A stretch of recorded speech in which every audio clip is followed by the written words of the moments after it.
Honorable senadora Vivian Morales, honorables senadores de la Comisión Primera, yo intervengo aquí a título de profesor de Derecho Constitucional y Filosofía del Derecho, con una experiencia de 25 años, y quisiera ahondar en 5 puntos, porque creo que ustedes, honorables senadores, tienen en este momento la llave del tipo de sociedad que queremos tener los colombianos hacia el futuro.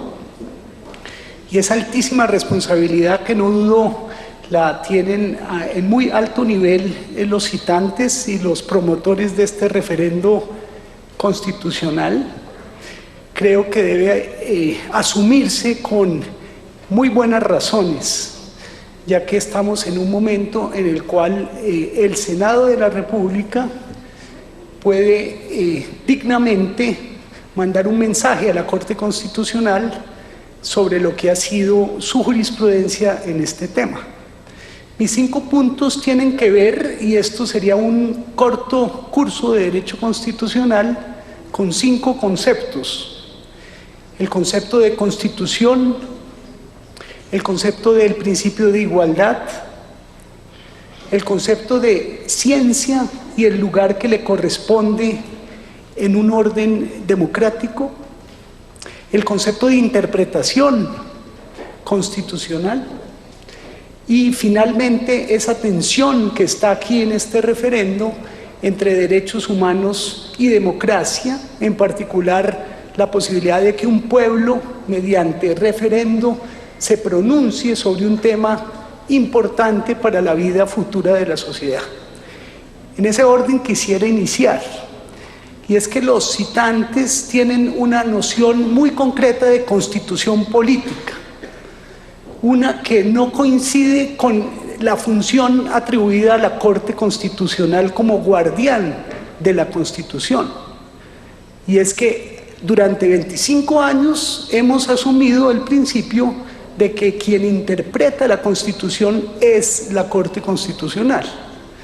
Y la Corte Constitucional ha sido clara que el principio fundamental, incluso en el caso de adopción de menores, es que el criterio fundamental para admitir o no la adopción es el amor, es el cuidado, es la protección que pueda brindar la familia, que para la Corte Constitucional, y así lo ha establecido, y hemos vivido con ello por muchos años, puede ser una familia de padre o madre, una familia de una sola persona o una familia homosexual.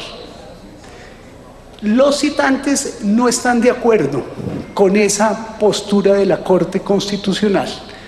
Y es un legítimo derecho de los legisladores disentir de una Corte Constitucional, porque eso es lo que mueve el debate político, la deliberación, y es la búsqueda incesante de lo mejor, de la verdad, de lo más conveniente para una sociedad.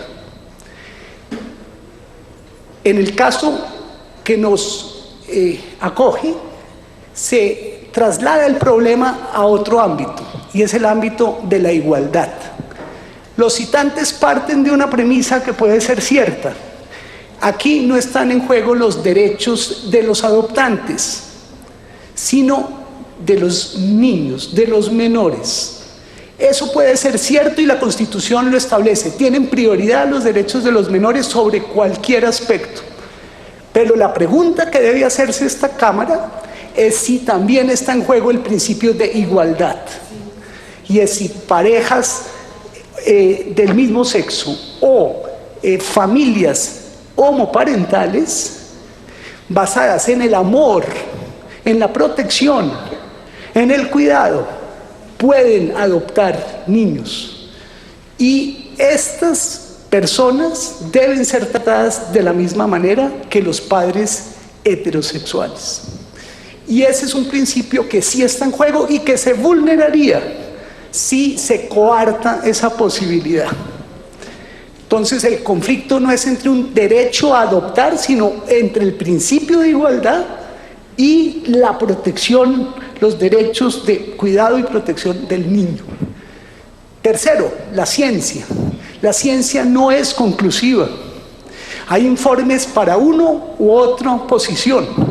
Y lo que recomienda la doctrina constitucional en ese caso, donde no está claro epistémicamente o valorativamente cuál es la decisión correcta, es que sea una decisión política.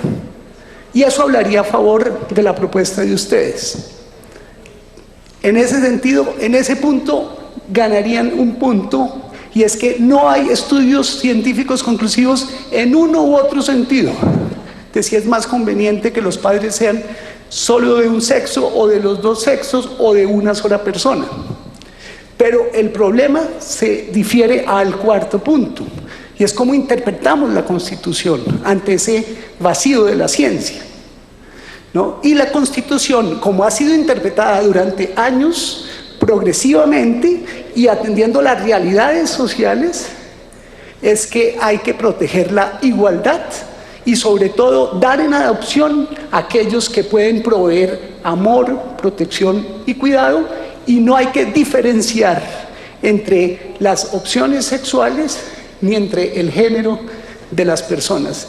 Y esa ha sido una jurisprudencia progresista que ha querido construir en Colombia una sociedad abierta, una sociedad que no se ancla en principios muy respetables, religiosos, profundos, respetables de sus integrantes, pero que claramente no responde a los tiempos, a una sociedad que se individualiza, se subjetiviza sociológicamente, y es un fenómeno mundial. Y finalmente, el último punto, el trascendental, ese conflicto ineludible entre derechos humanos, en este caso el derecho a la igualdad de trato de las personas diversas, y ese objetivo loable de proteger a los niños a través de la figura de la adopción, al decirle al pueblo: decida libremente. Y la pregunta es si las mayorías, en este caso que sabemos así lo son, y es un país hermoso con su tradición cristiana, católica, si esas mayorías que ya han expresado su apoyo en 2.700.000 firmas tienen el poder de impedir que esas personas, como único padre o madre o homosexuales, puedan proveer amor, cuidado y protección a un menor que lo necesita. Y lo que dice la doctrina es que en este caso prima